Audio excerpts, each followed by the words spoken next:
Welcome. In front of me I have the Garmin Forerunner 265 and I'll go over unboxing along with just a quick look at the watch itself. Popping it open.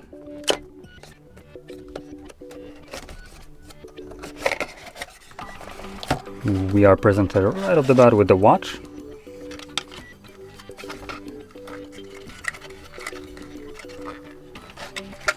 There we go.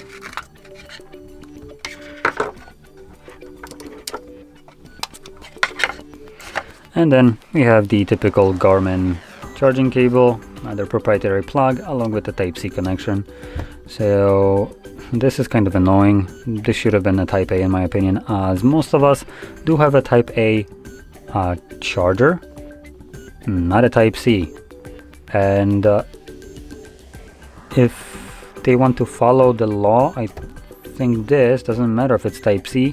It's this that's supposed to have Type-C if I'm correct. So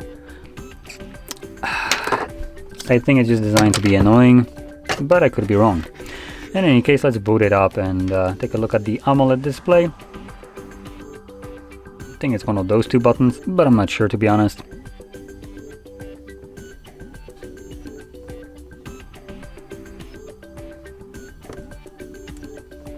Trying to figure out which one it is. I'm just going to be pressing most of them. There we go. So the watch itself is relatively light. It does feel nice. Doesn't feel super cheap. The wrist strap right here is actually nice, soft kind of material, rubber.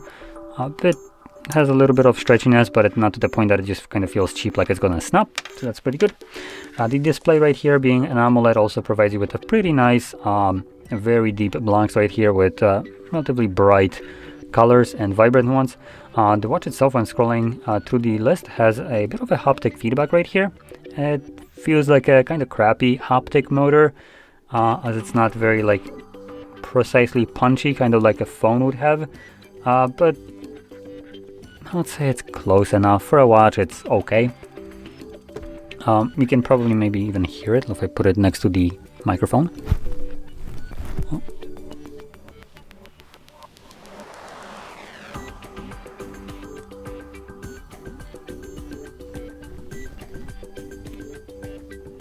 Oh, come on. How do I go back?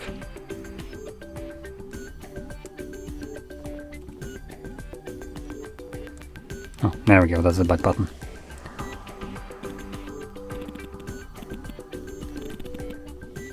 Okay, I'm not sure if this is... I don't think it's picking up on the camera, but you can audibly hear when you're scrolling. The haptic feedback is audible. But anyway, that's about it.